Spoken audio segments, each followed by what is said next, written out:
So from now on, three countries share their thoughts on the tracking. And so first presenter is the Ruben Manukala, National Climate Change Secretariat from the Singapore. So Ruben, are you ready to start? Can you hear me?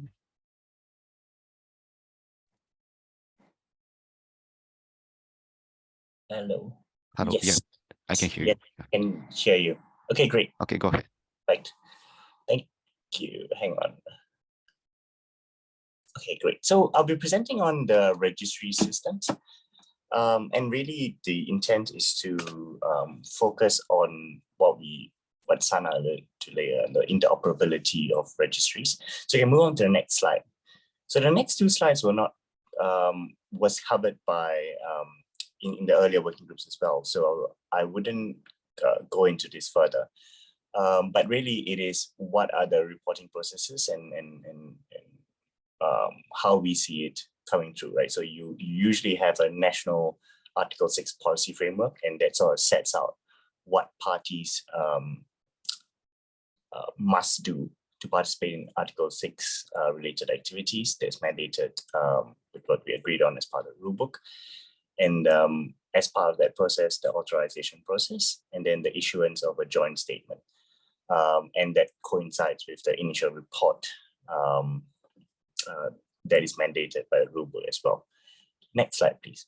So there, as alluded by Sana, there's two models basically in how registries, how countries see the INMOS trading. The first is really without the use of market tradings or so, where there's a interchangeable, where there's direct transfer of INMOS between a host party and a user party.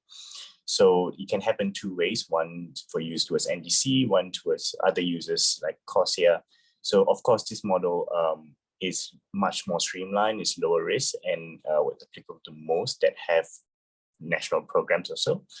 And it involves two registry systems. So you have a host party registry system and a user party registry systems. And obviously, because of the simplistic nature of this model, it lowers the risk of double counting, and the coordination mechanisms across are reduced as well.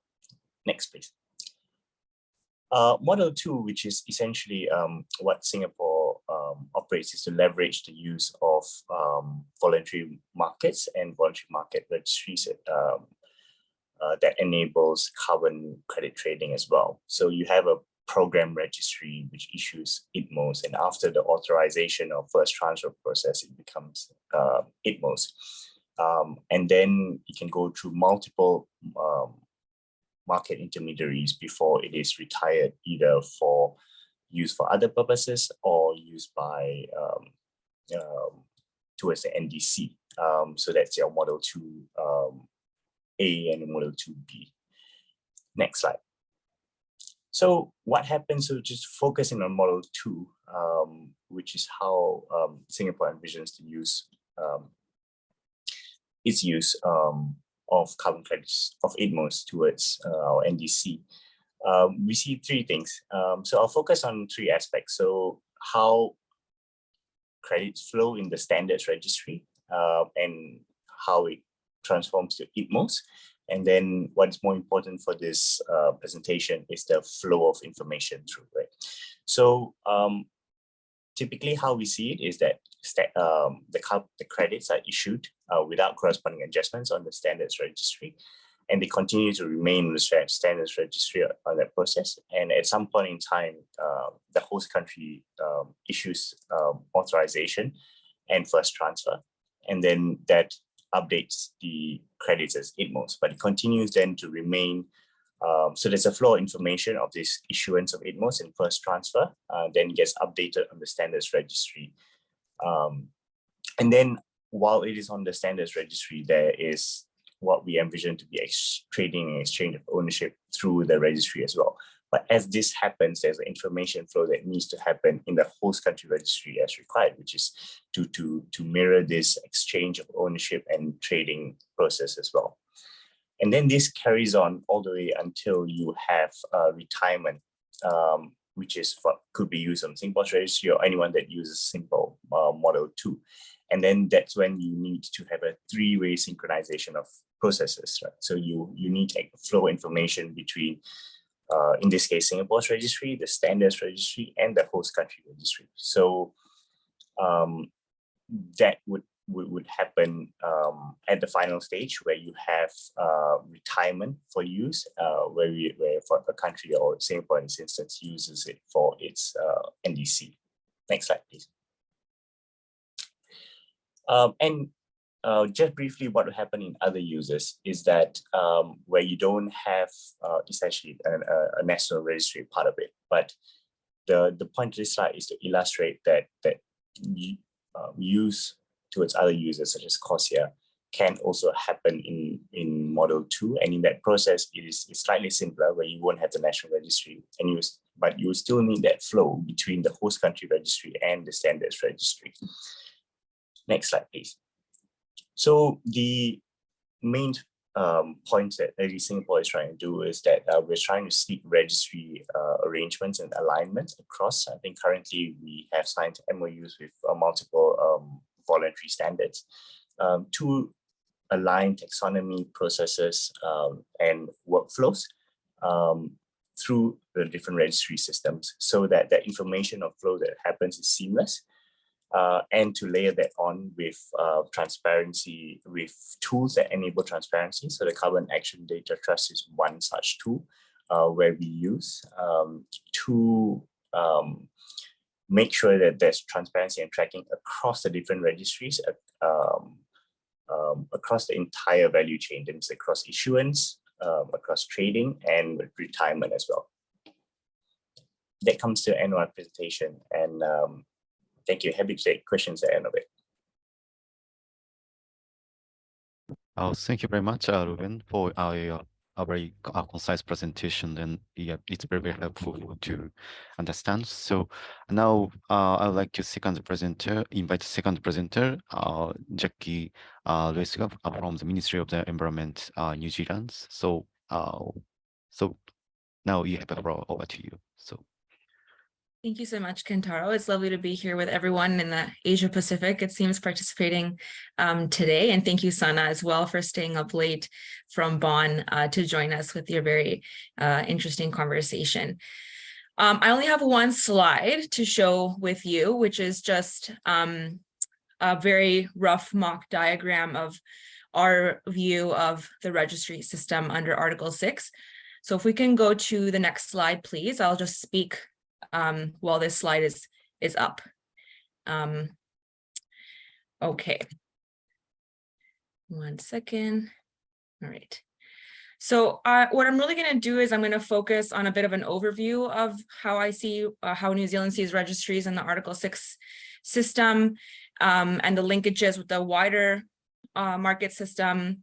And then what I'd like to kind of emphasize, though, is that from our perspective, we have not begun to implement our international carbon markets cooperation. And so we currently don't have a quote unquote Article 6 registry system in place. However, we do have registry infrastructure from our ETS and from our engagement under Kyoto. But hopefully our views will be helpful here to creating some shared understanding for those on the call. And then I will conclude with a little bit of our hopes for the path forward at COP28. As Sana mentioned, there's still some outstanding issues that we will need to clarify, and hopefully these can be resolved at the COP. So generally speaking, we recall that the guidance for Article 6 and specifying those on registries was agreed at COP26. And we focus on Article 6.2, paragraphs 29 and 30 that note explicitly that parties shall have or have access to registries for the purpose of tracking. These are often referred to as national registries, although the text itself doesn't note or have this language specifically. And then we also note that the international registry will be implemented by the UNFCCC Secretariat for parties who do not have their own. The Article 6 text also, of course, has provisions for 6.4. The text includes guidance pertaining to the registry of the central mechanism itself. And this guidance was further elaborated at COP27 in Sharm el-Sheikh and includes several provisions for how this registry functions, including the role of the UNFCCC Secretary as the administrator. And the text from Article 6 also notes that the mechanism registry shall be connected to the international registry of Article 6.2. So in the diagram on the screen, we can see this as the bottom layer of registries. These are mechanism registries, including the central mechanism, voluntary standards, ETS linking or ETS registries, and then separate registries that might be implemented for bilateral cooperation. So in our view, the Article 6 includes really provisions for 3 different types of registries: the quote unquote national registry, the international registry, and the central mechanism registry. This can be read as 3 different ones. And questions have arisen about the difference between these registries, if there are any differences, and then how they all work together. But from our perspective, from New Zealand's perspective, we interpret the text to actually have 2 types or 2 categories of registries. One registry, indeed, like the 6.4 central mechanism, that functions like a registry that we're all much more familiar with. It's like I said, it's a registry similar to that of an ETS or a voluntary standard, such as VERA or Gold Standard, that issues credits, transfers, tracks, cancels, and retires throughout its life cycle, as and when appropriate. However, Article 6 also contains a different type of registry, an ITMO registry. And I think Sana's graph was very helpful in illustrating the difference here. And an ITMO registry tracks the sale, transfer, and acquisition of internationally transferred mitigation outcomes, or of ITMOs specifically, that result from an Article 6 cooperation. And it's the tracking of ITMOs that is key to the Article 6 reporting process. And it's how parties transparently keep track of the ITMOs throughout the year, and then submit this through the AEF, through the agreed electronic format and annual information into the Article 6 database. And we see ITMO registries as one category that includes both national registries and the international registry, which, as you can see in this graph, is just one level up from the mechanism registries. And these are intended to provide the same functions. In fact, paragraph 30 of Article 6.2 notes explicitly that these registries shall have the same functions, where the only difference is that one is owned and operated by a national government, if they have the means to do so, and the other is owned and operated by the UNFCCC for those who do not have their own. So importantly, New Zealand contends that ITMO registries do not issue units or credits, but instead track the information pertaining to the sale and acquisitions, where units and credits themselves remain on mechanism registries. So that's, again, that lower level. That's where the units and the credits stay.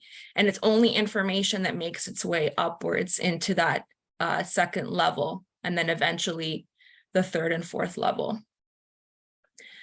For example, in our view, the connection that the text references for the connection between the central mechanism registry and the international registry is exactly about a flow of information. And the credits stay in the 6.4 central mechanism, but the information on the activity that stems from engagement in the mechanism is what, when it is authorized, and it is an ITMO, it can move either to a national registry for a party who has it, or the international registry for a party who has an account in that one. And the same is true for ETS registries and voluntary standards, as I've mentioned before. And I think Ruben mentioned this, but we see this approach, this specific view of how tracking and registries work under Article 6, to provide a significant amount of options for parties to use different mechanisms for their mitigation activity. And we think this optionality is really important for the Article 6 system. As this partnership acknowledges, first and foremost, we recognize that capacity is a key consideration for engaging in Article 6, and it is a challenge for a lot of parties to be able to engage in international carbon markets. And so we are cautious of developing a registry system that is expensive and it's burdensome, and it takes many, many years to implement. And that it creates these further barriers to engagement that Ruben also mentioned. And so in this model, parties can use an existing infrastructure and they are responsible only for keeping track of the information that exists from their engagement and their activities to keep track of in their registries, and ensuring that they are reporting their full scope of their activities to the UNFCCC. So in terms of the debate that is ongoing in the Article 6 negotiations, this became obvious to us at COP27 that not all parties shared the same view on registries, and it was quite difficult to reach an agreement. And in fact, we were unable to reach an agreement on how this system works.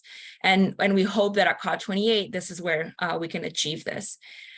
And it's through reaching a shared understanding of registries that that's the most important to finalize this key piece of infrastructure for Article 6.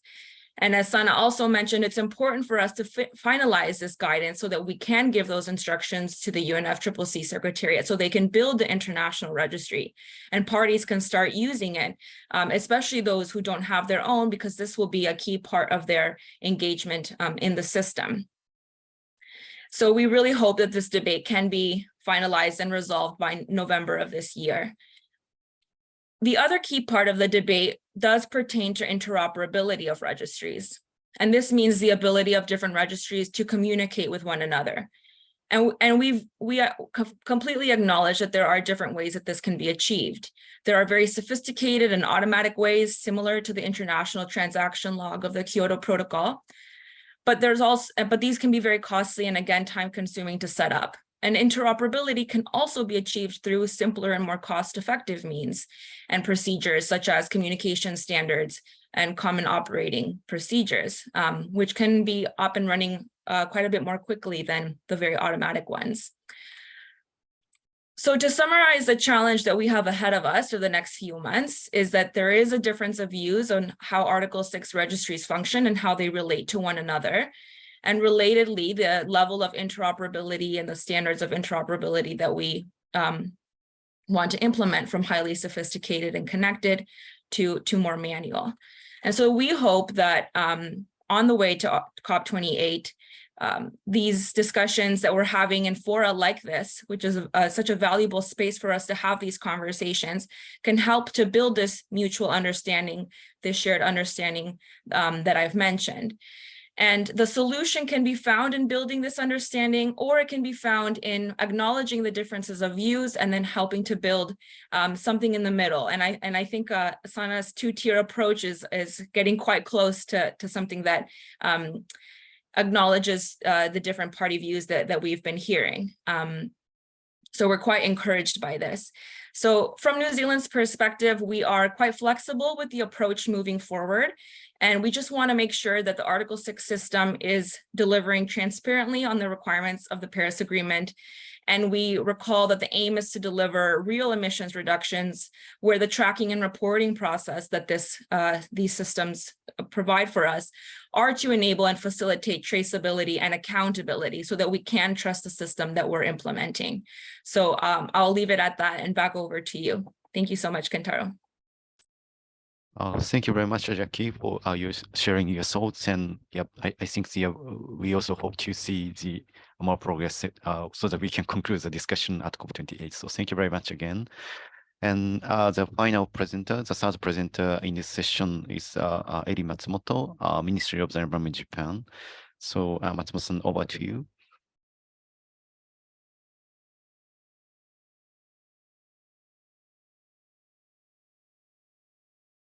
Matsumoto-san, you're muted. 少し声を多めに出して。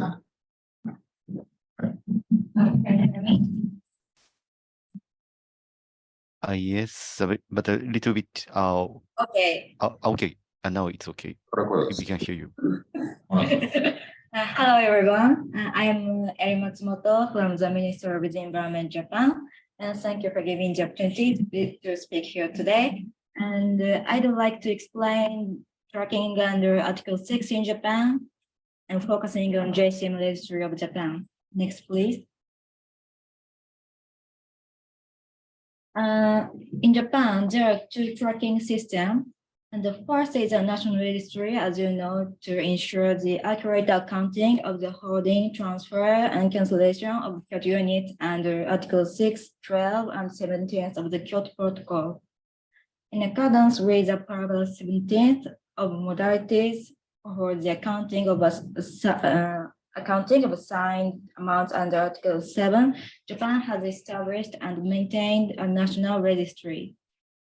The second is JCM Registry of Japan. Use of market mechanisms, including the JCM, is articulated under Article 6, which prescribes for the use of emission reductions realized overseas towards national emission reduction targets. The amount of emission reduction and removal acquired by Japan under the JCM will be appropriately counted as Japan's reduction consists with the guidance on cooperative approaches referred to in Article 6.2. Prior to the adoption of the Paris Agreement, Japan started JCM in 2013 and established JCM registry, but since Article 6 of the Paris Agreement, as guidance of the Article 6 was agreed at COP26, Japan has been implementing the JCM in line with Article 6. So next, I'd like to explain how the JCM registry is in line with Article 6. Thank you. In paragraph 29 of the guidance on cooperative approaches referred to in Article 6.2, the matters to be recorded in a registry is defined as described in the box. And at COP27, the guidance relating to the registries referred to Decision 2 CMS3 was adopted, and we can check what is required in the registry. For JCM, tracking is defined in the rules and guidelines for the implementation of the JCM between Japan and partner countries. Under the rules and guidelines, each government establishes and maintains a registry in line with the common specification for registries. So next, I will explain the detail. Yes. In the guidance relating to the registries referred to Decision 2 CMS3, form, functions, and processes of the registry is defined as described in the box. Based on software, accounts for ITMOS, and recording the action relating the ITMOS, including authorization, fast transfer, etc., and tracking ITMOS and maintaining records, including through unique identifiers, providing access to the party. Other institutes for which access is authorized by the party, and producing, maintaining, and comparing records, information data consistently with the annual information and submitted in the agreed electronic format.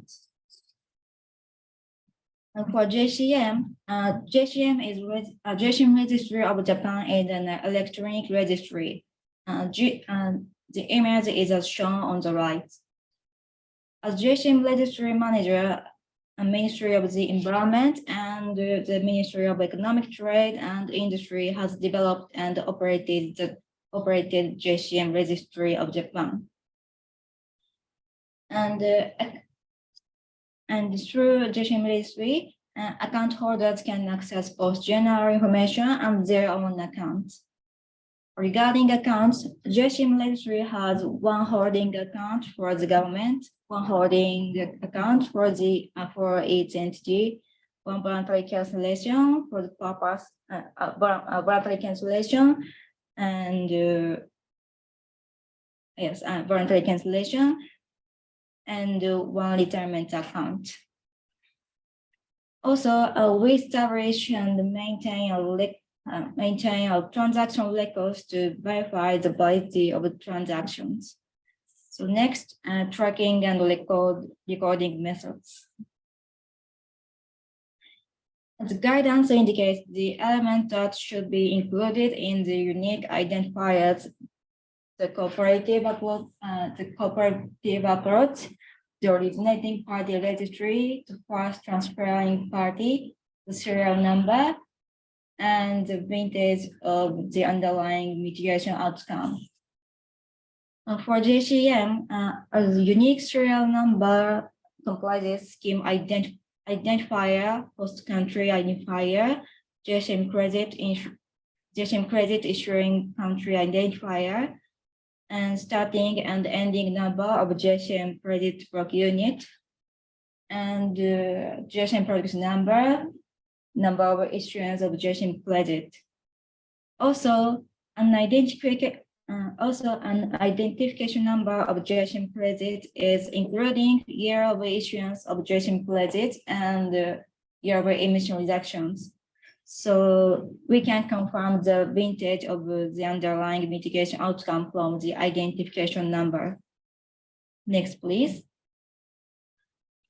So it can be said that JSM registry is generally in line with Article 6, but there are some points that need to be improved. For example, recording the authorization, enabling reporting consist with the agreed electronic format.